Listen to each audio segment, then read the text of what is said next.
All right, continuing in section 8.8, example 3. R is the region bounded by the graph of y equals x to the negative 1, which is 1 over x. The x-axis for x is greater than or equal to 1. Okay, so if I graph that,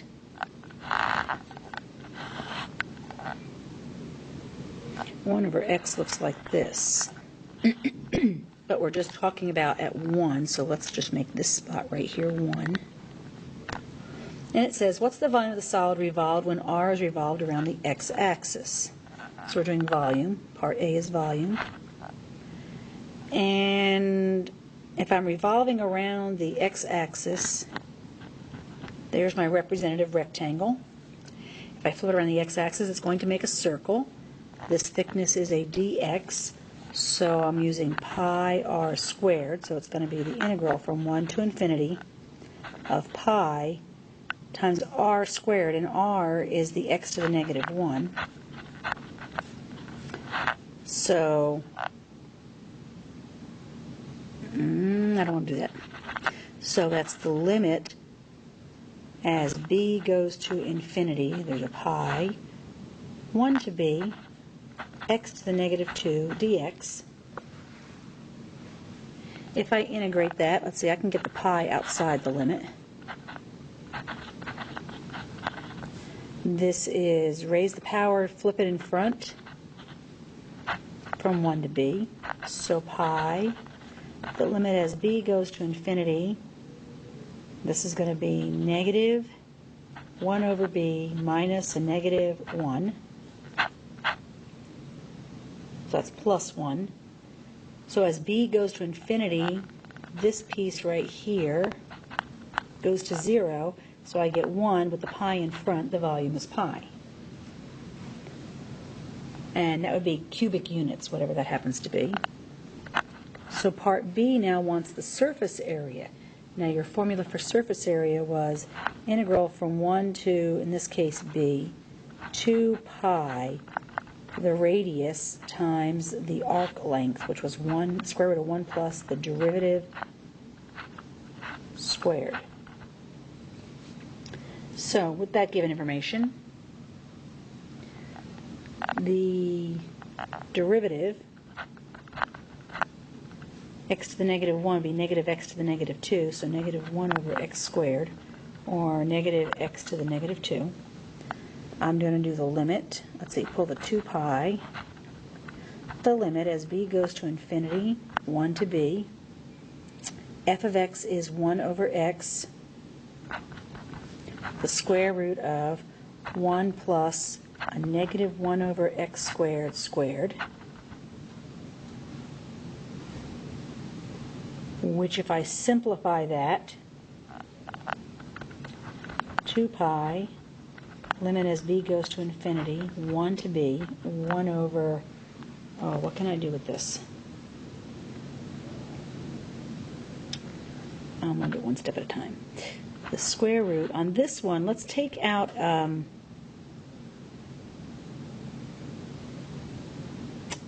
1 over, that's x to the 4th, x to the 4th, so I would get x to the 4th plus 1. If I multiply that back, I would get 1 plus 1 over x to the 4th, so that's good. And now I'm going to pull out that 1 over x to the 4th and turn it into 2 pi, the limit as b goes to infinity, 1 to b, but now it's going to be 1 over x squared, or cubed, excuse me, and then square root of 1 plus x to the 4th dx. Now, integrating this is going to be rather difficult, so we're going to analyze it a little bit differently. Notice that when we're talking about x being greater than 1, the square root of 1 plus x to the 4th would be greater than the square root of x to the 4th, and that's equal to x squared. So now if I take 1 over x cubed times that would be greater than 1 over x cubed times the x squared, which that turns into 1 over x. So for any of our b's greater than 1, we could change 2 pi, the limit as b goes to infinity, 1 to b of 1 over x cubed, the square root of 1 plus x to the 4th dx. It could be, or it has to be, greater than 2 pi, the integral 1 to b of 1 over x dx. So let's work with that piece and look at that. If we take the limit as b goes to infinity of 2 pi in front, 2 pi integral 1 to b of 1 over x dx, that would be 2 pi, the limit as b goes to infinity of the natural log of x from 1 to b. Now, if you put infinity in there for b, this thing is going to go to infinity. And our original question is even larger, as we said right here. It's larger than what I just evaluated. So if what I just evaluated is infinity, and the thing I wanted to evaluate is bigger than it, then that means that the surface area will be infinite.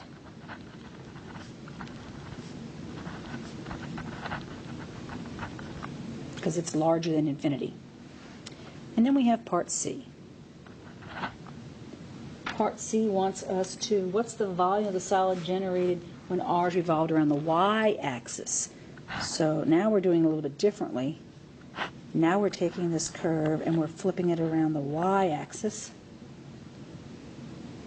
So if I pick my representative rectangle, oh, here's one, and I flip it around the y-axis using x's, I am making cylindrical shells. I have to use the shell method on this one.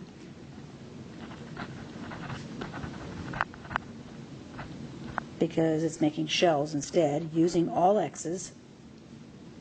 And that formula was 2 pi integral 1 to infinity x f of x dx, because it was 2 pi rh.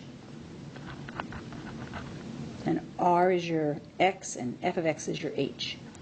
So this would turn into 2 pi, the limit as b goes to infinity, 1 to b of,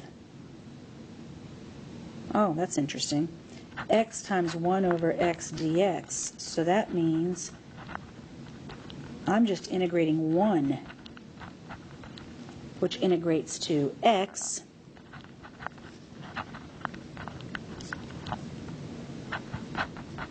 and so I end up getting, I'm going to get infinity here too. So the volume of the solid is infinite.